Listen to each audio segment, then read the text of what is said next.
Welcome to today's episode of Slight Edge Advantage. I'm Jeremy Torski, your host, and what is it that you're doing or not doing that's keeping you from what you want in life? Are you reading as much as you can? Are you finding out about your competition, everything about your product? These are the things that give you the slight edge advantage, but more, it's turning your motivation, your whys, into your drive. That's when really your slight edge advantage really takes over. When you could just pop out of bed every morning because your purpose is so clear. That gives you an amazing advantage to catch up to the competition, whether it's a mentor doing what you want or maybe somebody who is in a different department or a different company that you're chasing. Imagine the things you could do with clarity of purpose. And today's guest is got that in spades. It's Congressman, hopeful, I should say, Chris Eddy. He's running for the 2024 congressional seat in District 25 in Florida, right where I was born, South Broward County. He spent 30 years in the Air Force, retiring as a brigadier general in 2017. He spent 13 years as an FBI agent, and he was in the intelligence manager for 17 years. Previous federal civil service, retiring in 2019. He built the FBI's #1 rated intelligence program, and that's out of 56 programs. Currently, he's the Weston City Commissioner. He's a commissioner in the city of Weston, and in 2020, he won that position with the largest number of votes in that city's history. So we'd like to welcome to this show my guest, congressional hopeful, Mr. Chris Eddy. Thank you. Welcome to the Slight Edge Advantage. Thanks for the invite. So one of your biggest thing is you're running on 3 platforms, and we'll just kind of start with what you stand for, and then we'll talk about how you came to those and why. But number 1 is civility. Number 2 is financial or fiscal responsibility. Number 3 is security. Right. Why are these things so important to you? Out of all the things that you could have picked, why are those important? And then I'd like to come back after that and kind of start through your history of where you came from. But those really are your defining principles right now, right? Yeah, exactly. I'll clarify one thing. I wasn't an agent, special agent. They have arrest powers, and my wife is a retired special agent. So if I don't clarify that I was a professional staff and led the intelligence program. But I don't know if you see a lot of these politicians on TV over the years, and you look and you say, is this the best we can do as a country? Is this the best that we can find out there? So it got me a little frustrated over the years, watching them bicker back and forth and not much getting done. So the same reasons I ran for city commissioner 3 years ago, you just get mad. And I had middle school kids at the time, and they would say, Dad, quit complaining and do something about it. Wow. So they use that same dad logic that we use on them. Right? They're quick learners around on me. So my wife and I went down to complain about issues during COVID to the city commissioner. A lot of things didn't make sense. And she said, well, you should run for office.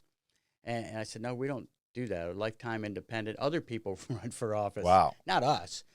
But then she said, wouldn't you rather be the one making decisions for your family rather than someone else? Yeah. So that got me started. And the same thing for the national race.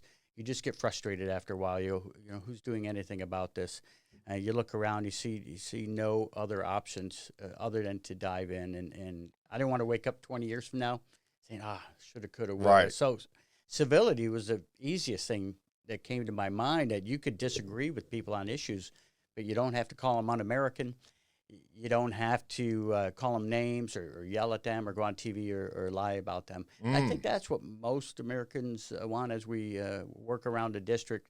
We're seeing that's resonating a lot. People want to return to normalcy in the country and return to civility. In many ways, that's more important, I think, than any other, because with civility and discord, you can meet people halfway with all of these other issues that are present in everyday's life. No matter what era we're in, there's always going to be issues. But in the past, it seemed like, especially with our politicians, it seemed like there were a lot more common ground items. And then the ones you disagreed on, you kind of tried it, or you kind of throw down the trump card and you went to the votes and the votes got it. But These days, everything is. Yeah, it seems like everything's a crisis. And if you don't agree with them, you're an extremist on either side. And this is both sides. You know. Absolutely. Both sides have their extremists that seem to get all the television time. And you look at it, you go, man, there's something needs to change and quickly. When 74% of the country thinks that we're heading in the wrong direction, that's both parties. So that's a dangerous position for a country to be in. And you talk about civility, you know, in the business world, you have to work with people you disagree with. Yeah. And you have to, even your competitors, you're not out there name calling with your competitors. You're trying to outwork them. And that's what we're doing in our campaign. Yeah. I always say nobody outworks the kid. It's one of my things on stage. Nobody outworks the kid. However, you know, we had a discussion. I met you at a friend's house during a little meet and greet. Joe Gondera, shout out to 31 Days to Become a Better Man, author Joe Gondera. But we said, you know, working itself is important, but working smart, working with leverage, really figuring out what to work for, and with that pointed clarity is important. So number 2 on your list was fiscal responsibility, and man, we are at numbers these days that the world's never seen. At least, I don't think the world anywhere has ever seen. The United States has never seen this much debt. And so what do you feel about that? And what do you think could be done about it? We have to. You know, the easiest thing to do is spend money to try to solve a problem.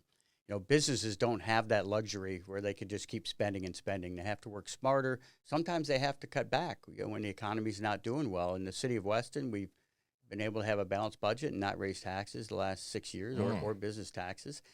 Obviously, the state of Florida has to balance their budget, as do other states. It's only the federal government where they say, well, there's a problem. Let's throw another $100 billion at it. And the interest on the debt, just the interest, is $400 billion a year, and that's much more than we spend on our veterans program. So that's a shame. It takes a huge chunk of our increasing chunk each year of our income just to pay off the debt. Not unlike you do at your house. You know, you sooner or later become over leveraged. And I think you could look at simple solutions. For example, last year the country spent $400 million on border security, not for our own country, but for the Middle East. We spent $400 million to help Middle East nations improve their border security. I think they could do pretty well on their own, especially when you see the senior citizens hurting down here. We could certainly do more for Medicare Advantage. And the country seems to be worried, or the government anyway, seems to be worried more about student loan payments and Social Security payments.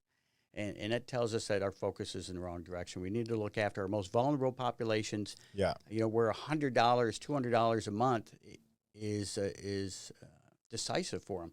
We were at an event at Century Village down here, and the HOA, the Homeowner Association, wanted to raise the association fees $100 to $200 a month. Wow. Because of inflation and other reasons. And there was a mini riot.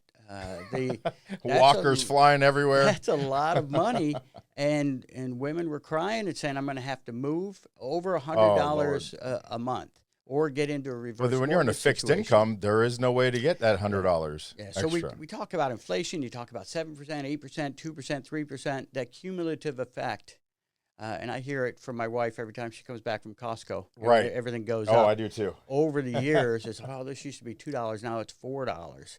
And there's less of it. And it's less, and it's not going back. You know, the price is not going back. And tellingly, this just came out.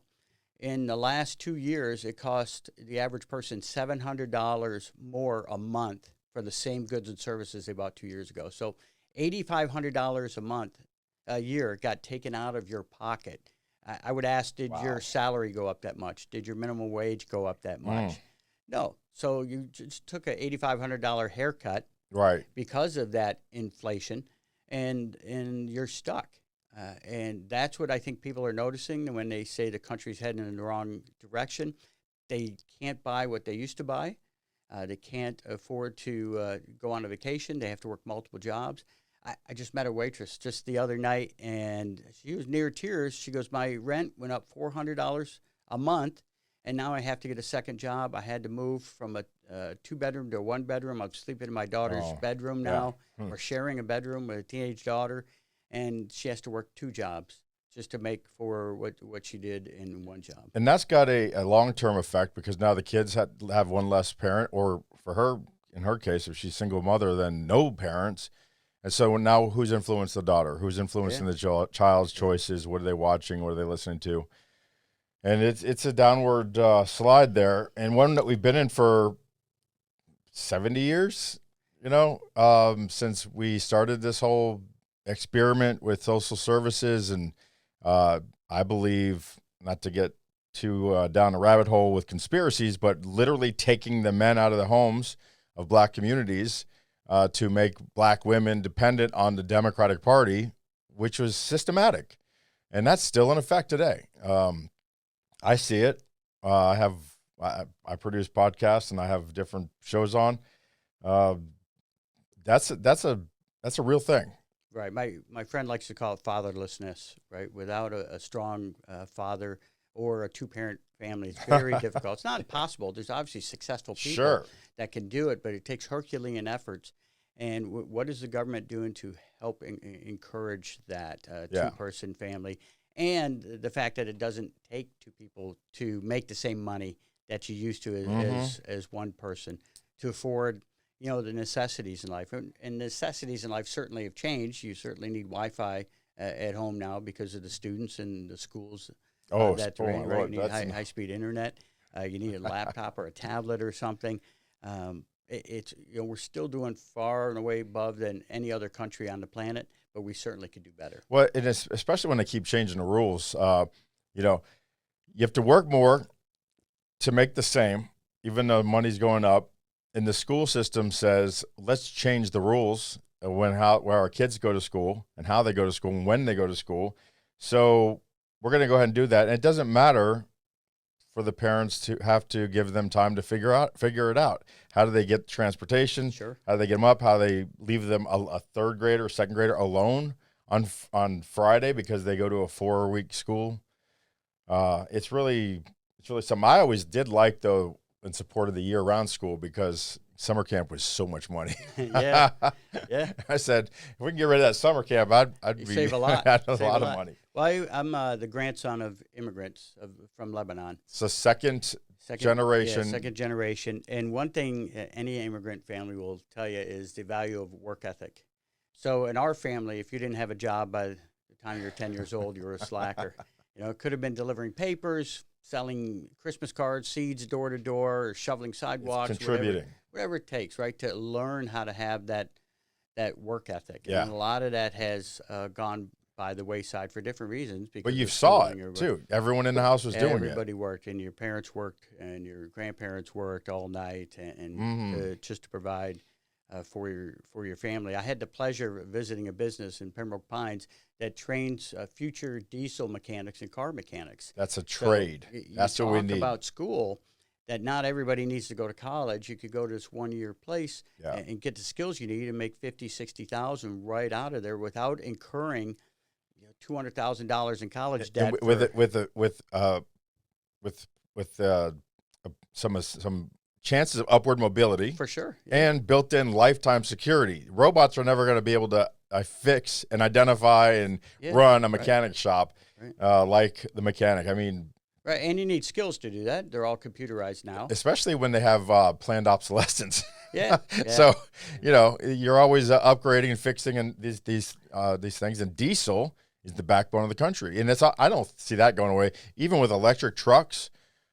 With the loads that they have in the mountains out in the West and everything, I just don't see electric 18-wheelers, not in a couple lifetimes, maybe 100 years from now. Yeah, I have a 14-year-old daughter today, her birthday. Oh, happy birthday. Thanks. She's enjoying school on her birthday. No days off. Good. And I told her, the business to get into is fixing robots and fixing Teslas. Yes. Because there's a huge demand for that, and supply and demand, you can make a very good income. My nephew happens to drive a long-haul 18-wheeler, which is also very lucrative. So college is not for everybody. It certainly was for me. I enjoyed it and prospered as an ROTC student out of there.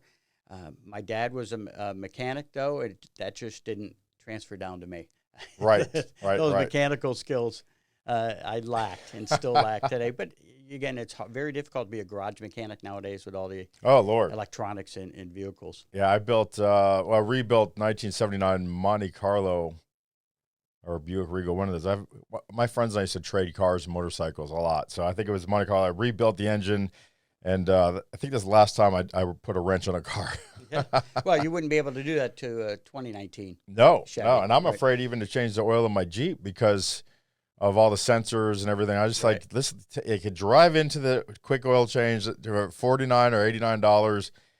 20 minutes, you're out. Yeah. And it's done I got correctly. better things to do in life besides change my oil on my Jeep. Right. But that just shows you, you mentioned college and the college debt, that, that's not for everybody. If we don't do something about it, there won't be debt for any college people because they keep forgiving. They're going to, right? Well, as soon as the federal government got involved in the student loan business, I knew what was happening. Anybody that with foresight could see that they're going to pick winners and losers. So anytime the government owns anything, you might be on the winning side of that and be happy, or on the losing side, you have no it's not say. fair. You have no say to which side you're going to be on because it's no rhyme or reason to it. And there's no risk. If you want to study early American Indian architecture, and you can't seem to pay off your $200,000 in loans, there's no risk for you if you say, well, I'll just hang out and the government eventually will come around. Yeah, and you got people, my family, we started when the kids were born, started the prepaid college stuff. If they go to college, it's there. If they don't go to college or they get a scholarship and they don't go to college, go to trade school, they get the money. If they don't go to college because they just don't want to go, then Dad gets a Harley. That was always the plan. Well, my son this year said, Dad, he's a senior in high school, says, Dad, I think I want to go to college for business. I said, I'm not helping you pay for a business degree.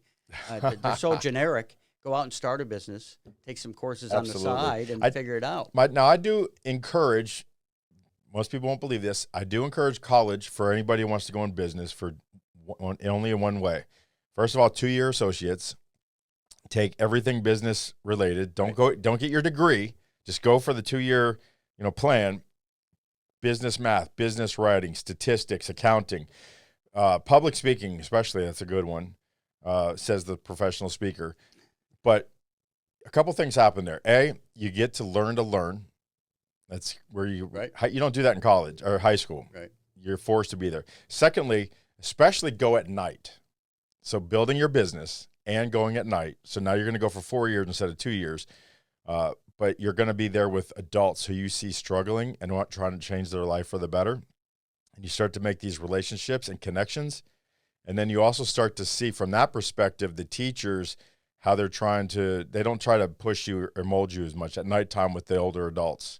So you're more safe haven and community, not university. Yeah. For my 2 cents. Well, that's very similar to what I told him is that, go to specialize. So go to business statistics or finance. Yeah, sure. Exactly. Right? So now he's leaning more towards finance, got a great internship with a wealth advisor and learning practical. Oh, wonderful. Yeah, practical skills. Internship, unpaid? In high schools. Well, you get $10 an hour or whatever. Okay.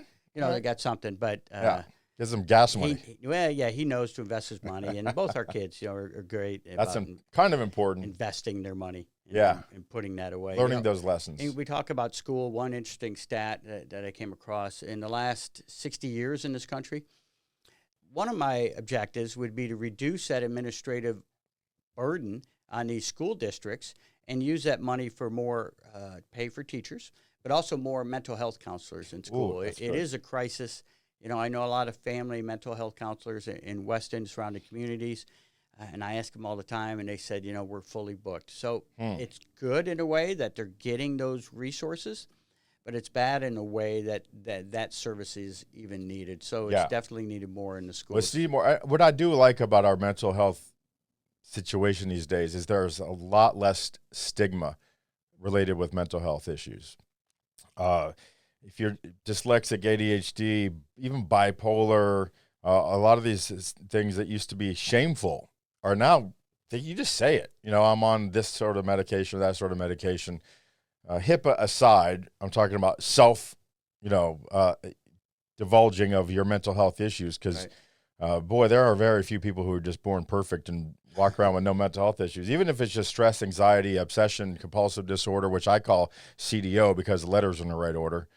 but there's less stigma with them. So Right. there's more reason now to really talk about it and support it, because really everyone's okay with saying, I have it and I need, or I would do better with help. And they understand that.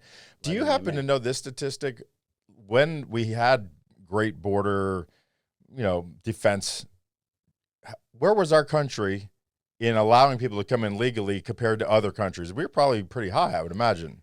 Yeah, for sure. On top of that, there are certainly humanitarian visas that and we political grant and allow certain political financial. asylums. The Remain in Mexico policy was working under President Trump, where if you claimed asylum, then you had to wait until your hearing in another country.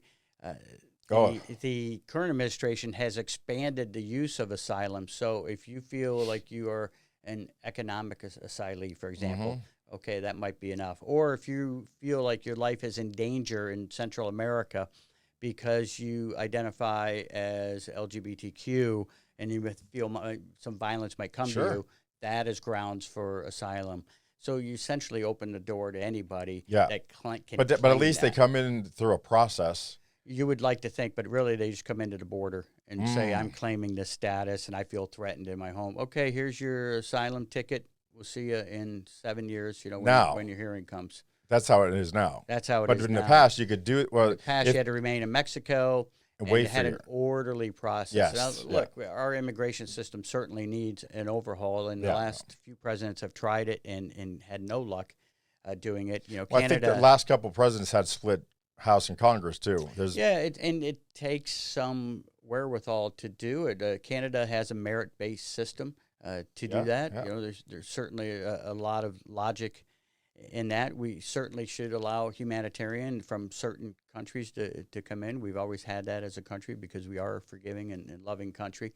But there doesn't seem to be any order or process to it now. Nope. And so now we've passed migrated through your principles. And I think that you said 77%. I think most people would agree, more than 77%, that there's validity in all of those principles, that we should live by those. You seems like you give most of your life to civil service, to this country. You retire, giving your whole life to it. Why go back into it? I mean, how come it is this much of an issue? I mean, someone says you can't complain about it unless you do something. You say, well, I was part of the system for many years, my whole career, and you did your part. Right. So you deserve to really ride off in the sunsets now. But it is that pushing. Is it your children's future? Is it just a patriotic calling? It's probably all of the above. Yeah. Because, again, as I mentioned, you look at it and you say, is this the best we have in our country? Speaking of the best we have, I'm not saying it's the best we have, but she's definitely one of the most fierce we have, and Debbie Wasserman Schultz is who you're facing. Right. It's like a David and Goliath, literally. She was trained by Hillary Clinton. She's backed by the Democratic machine. Sure. And when's the last time a Republican won in your district? Probably never. They redistrict every 10 years, obviously. And they redistricted now, and I'm a numbers guy. I've been an analyst my whole life. I found that out recently. So I got a couple masters, a PhD in leadership. So I don't do things for self-promotion. Certainly, I don't need more titles, more job titles. And I wouldn't do it if I didn't think it was winnable. Right. And so not only winnable, but to just face the fight for the next 18 months in the war that you have to wage and the personal stress that you're going to put on you and your family. You really believe in this. Oh, for sure. I mean, I wouldn't do it if it wasn't winnable and if it wasn't fun. Yeah. Okay, good. Fun's a big part of my life. When we're outdoor knocking, talking to businesses, we make sure we have fun. And certainly it looks tough because it used to be a 48% Democrat seat. Now it's only 42% Democrat seat. So it is winnable. You just have to convince a small percentage of Democrats to come to your side that are looking for a change, looking for something positive. Right. And these jobs, honestly, should not be lifetime jobs. You see people that are 80, 90 years old in there. Hand it on to the next generation. I'm certainly not going to be in there for 20 or 30 years. I don't need it. I was going to ask you. I was going to hold you to that. I don't need it for the titles. I think what happens to a lot of people is they get up there and they start representing the Washington district instead of their own district. And I think they like the titles. They like being catered to, having their pictures taken. Yeah. And, you stay up there one more term. Maybe I can get on a committee. It's enticing. I don't need all that. And No. I guarantee you the Republicans are going to hate me almost as much as the Democrats when I'm in there, because I'm going to vote no on their wasteful spending. Good. Anything that doesn't improve things in our district in Florida 25, that's who I'm here to represent. I'm not here to represent the Republican Party when I get elected. I'm here to represent the residents of our district. 42% are Democrat, and the rest are independent Republicans. So we're here to represent 100% of our population, not just a segment of it. I believe that. When I talk to people growing up the way I did, you get a good read on people. And I believe that about you. So how is this impacting the family? Are they totally behind you? Are they involved? No, my wife is out every day. Yes. We're all door knocking. High school kids are high school kids, but they're not embarrassed by their dad, which is nice, because I also speak at their schools on occasion as a city commissioner. So we're all in it 100%. We realize that there needs to be some change, and if it's not going to be us, who is it going to be? And we're not going to out fundraise the Democrat Party. That's for sure. So speaking of that real quick, I don't want to cut you off because I've got your information on there. So wherever you're listening to this or watching this on YouTube around the country, if you want to support somebody to really make a change in Congress and really take out somebody who's been really a poison pill, this is the information to help you help your campaign. I'm going to leave it on the screen for a few minutes here because I really think that all politics are local, but this is going to be a national push. This would be national news. Debbie Wasserman Schultz beating her, and becoming a Democrat in that district. Right. I'm gonna leave this up in this view for a few minutes here. I'd like to talk about the money a little bit, because it's a big part of politics, and we are putting a lot of our own resources into it, because I would never ask anybody to do something that we wouldn't do ourselves. And we might be out fundraised, but we're not going to be outworked. And we're out there 12 I've met some of your staff. I've met some of your staff, and they're very smart, and they are eclectic too, right? You've got a different, From and I'm proud to say we got elected Democrats supporting us in Broward County, although they won't obviously come public with that. But the Whisper campaign is equally important. Jimmy, a couple things I learned in the money game was to get on the ballot is $10,000. So I'm a fiscal discipline. I said, well, what other ways? They said, well, you can get 5,000 signatures. So we're out there every day getting signatures. We just passed 2,000 signatures already. So we'll make that in plenty of time. And that saves the campaign $10,000.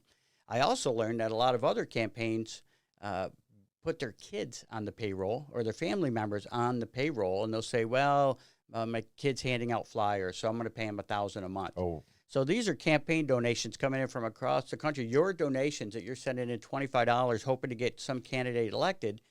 And what's it going to? It's going to their kids, or to pay their rent, or to buy them clothes associated with the campaign, or to take a trip to Washington to get their picture taken with a politician. Wow. We don't do any of that. My kids have their own lives and their own jobs, so they'll be fine. We don't use the money for unnecessary travel. Every dollar that we get is going to get out the vote and to get more people on our team. We don't waste it. So if you're in Broward County or anywhere in the South Florida area, and I'm going to put the information back up here again just for everyone, what's a way that we can support this run for you? So social media is huge nowadays, but if you go to Eddy For Congress with the number 4 on there, you could click on volunteer, and then our team will get right back with you.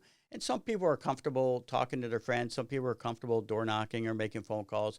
Others will say, hey, I'll be your graphic artist. And a great story about our guy who does all of our graphic arts. When he became a U.S. citizen a couple years ago, I hand wrote him a note as a city commissioner congratulating him. And he always remembered that. So when he found out I was running for Congress, he goes, I want to do this for you. So he does it as an in-kind donation for all of our graphic arts now. And that's the same story we get throughout our campaign. People wanting to give back and not have their hand out, but to help us help others. So Eddy For Congress, you could volunteer. What we find is extremely popular is people are doing meet and greets, like you attended at Joel's house, where they invite anywhere from 5 to 50 friends and neighbors over. And it's a little bit of a fundraising, but it's more just to hear from me, and so I can get a sense of the community what their big issues are, and then that just kind of builds. So we do Right. 2 or 3 of those a week now in people's homes at nights, in addition to all the other networking events that we go to as well. So we're a big believer in getting out, being visible, and being in front of this campaign. We're not going to run this campaign from behind a TV camera or through Right. mailers. We are out in people's Yeah, community. you got your outside shoes on. Yes. Yeah. We So are Eddy responsive. EDDY the number 4 Congress, and that's for Facebook and Instagram. In LinkedIn is Chris CHRIS-EDDY for this for the audio folks who are listening to this. Twitter at Eddy For Congress, EDDY number 4 Congress, and then your phone number is 954-651-5161. Pretty bold. Does that go to you? Yeah, it goes to me. It's in my pocket right now. It's Hopefully not amazing silent. when people come at, and ask questions on Facebook. I'm sure your handlers won't get this Right. to you. And it's me responding. That's what people want in their government. They want responsive leadership, somebody who's there to answer their concerns and listen. As a commissioner, we say no a lot. When people may want something, it's just not in the cards, but they really appreciate that They're you're heard. taking the time Oh, to get back to them. And it huge. doesn't just go to some staffer Yeah, somewhere. yeah. So after I'm elected, we're going to continue to do the outreach to the churches, business communities that we have. I'm excited to announce that we have a new economic and small business advisor coming on the team. So that will be announced Wow. next month and help us with the small business community as well. Well, let us know when that is. This is going to get released probably in a few weeks, but we can go back in there and do some stuff to put any contact information, any big announcements. We'll come back and retro this video because it's 18 months, right? Somewhere in that neighborhood. I got a primary to run against an opponent who's ran 4 other times. Obviously, hasn't won, Mm-hmm. and that is next August 20th. And then obviously the general elections in November of 2024. Well, anything we can do to help this albatross. We need to get some change in Broward County. I was born there. I spent the first half of my life there. Many friends and family still live there, and just even on the country, it's a blight, which is in there now. I know that's Jeremy Torr saying that. That's not. He's so positive, and I just know though. Well, one thing I'm encouraged about is the number of independents and Democrats coming to our side because of one thing or another. They're not happy either with my opponent or they're not happy with the way things are in Washington. So to say, we need fresh thoughts and fresh voices in there as well, and some new ideas, because obviously what we have is not working. When you get the level of debt that we have, the level of insecurity that people have personally, and also through some inner cities that we have with the crime problem, people aren't feeling comfortable about America's future or America's standing in the world. We certainly have lost our leadership banner in some aspects of the world. And it was one thing years ago when we were, quote unquote, a joke. It was one thing in time when we were considered egotistical or superior. We are unsafe right now. We're considered weak, which is the worst thing you could be considered on the world stage. Right. And it doesn't hurt us as much as it hurts the rest of the world, because good luck coming here. You might think we're weak. You'll find out very quickly what we have. But what they're doing is they're advancing in other places and doing other things in the world where we can't be to protect those places, where in the past, our strength protected things in a way that was... And that's especially true of China. I teach as an adjunct professor at Florida International University, and I teach national security and foreign policy, and worked at U.S. Southern Command. So I'm certainly aware of China's encroachment within Latin America to secure the mineral rights and precious metal rights for down there in exchange for Chinese money and Chinese influence in the region. So they're right on our back door. Obviously, they're stealing our secrets still. Oh, left and right. Blatantly. Are they in Cuba right now? They've been there for a while in Cuba, and when they hacked into our Office of Personnel Management database, they stole my personal information along with millions of others. So not only just my fingerprints and my financial data, but when you fill out your background report, you have to list all your relatives, all their addresses, all their data as well. So they have all of that. So if I ever were to go to China, which I'm not, they already have that dossier built on all of us Wow. from that information. If you look at their military aircraft, their space shuttle, they're mirror images of ours. Oh, so I wonder they're how that saving happened. trillions of dollars in just Reverse stealing. engineering. I will give them that their children are being schooled a lot better. And none they're indoctrinated. I'm not saying that, but we have to get better at teaching kids tech. For sure, yeah. You know, I mean, yeah, it's a technical world, yeah. but you say that, and we still have the best universities. All the Chinese students tend to come here. What we need to do is keep the best and brightest of the Chinese students when they do come here to stay here and help our economy and eventually have them become U.S. citizens. And I have a lot of Chinese friends that want to do that and have done that and realize that this is more of an opportunity here. China's not the 800-pound gorilla that people make it out to be, and that's a whole other show. No, that's North Korea. Well. No, I'm just kidding.